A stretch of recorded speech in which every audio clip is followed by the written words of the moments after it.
Et bonjour mes beautés mystiques, j'espère que vous allez bien. Bienvenue pour notre rendez-vous mensuel de la pleine lune. Alors cette pleine lune, elle est le 7 octobre à 5h47 heure de Paris sous le signe du bélier. Le bélier, c'est l'audace, le feu, l'action, l'affirmation de soi. On est dans l'énergie qui pousse à sortir de sa coquille, à agir, même parfois avant de réfléchir. On le sait, hein, vous les amis béliers, quelquefois vous foncez, vous réfléchissez après. Mais attention, cette impulsivité, elle peut entraîner des tensions, des décisions hâtives ou des conflits si on ne la canalise pas bien. L'opposition soleil-lune, bélier-balance met en lumière le tiraillement entre moi, ce que je veux, et les autres, l'équilibre, la diplomatie. Pour qui ça va passer crème, les signes bien alignés? C'est des signes qui vont pouvoir exploiter l'énergie de cette pleine lune pour se booster, prendre des décisions courageuses et faire avancer des projets bloqués. Alors évidemment, les béliers, double dose de Morito, c'est ton moment pour imposer tes désirs, reprendre le contrôle, initier ce que tu repoussais. Si tu canalises bien, ça peut décocher des victoires personnelles. Le lion, ton feu intérieur va s'illuminer. Confiance, créativité, rayonnement social. Tu pourrais briller dans des contextes où il faut prendre la parole ou être remarqué. Le Sagittaire, l'aventure, la nouveauté, le défi te parle. L'énergie est favorable pour lancer quelque chose de spontané, partir en exploration ou bouger. Les Gémeaux, très bonne période pour communiquer, clarifier des relations, exprimer un besoin.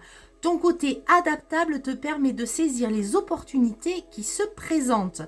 Et enfin, les Verseaux, ton originalité et ton audace seront mises en valeur.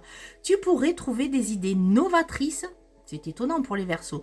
Vouloir sortir des schémas habituels, ça aussi, et créer un impact. Alors, pour qui ça va piquer un peu, les signes sous tension, ils vont devoir être prudents avec l'impulsivité, les conflits ou les décisions prises à la hâte. L'énergie peut être forte et si elle n'est pas tempérée, ça peut grincer un peu. Alors, on va commencer par le taureau. Risque de te sentir bousculé. Bélier veut foncer, toi tu aimes la stabilité. Méfie-toi de réagir à chaud, surtout si on te pousse à changer ou à bouger avant que tu n'y sois prêt. Le cancer, émotivité exacerbée, sensibilité, besoin de sécurité, d'affection qui peuvent se heurter à l'urgence ressentie autour de toi. Attention à ne pas te refermer ou à ruminer. Le Capricorne, tu aimes le contrôle, le concret, le planifié. N'est-ce pas, Caroline? Cette lune pourrait te mettre dans une dynamique d'impatience, je vais cacher, ou de déséquilibre entre ce que tu veux faire maintenant et ce que tu avais prévu. Les Poissons, ton monde intérieur, ton besoin de douceur et de rythme calme peut être dérangé par cette poussée d'énergie. Risque de fatigue, d'être submergé par les attentes des autres. Les Vierges, perfectionnisme plus impulsivité égale frustration. Tu pourrais te sentir critiqué ou avoir l'impression de ne pas faire les choses assez bien ou rapidement. Enfin, le Scorpion, ton intensité pourrait être mise à l'épreuve. Cette lune en bélier peut déclencher jalousie, rivalité ou conflit de pouvoir si tu ne veilles pas à ce que ça reste sous contrôle.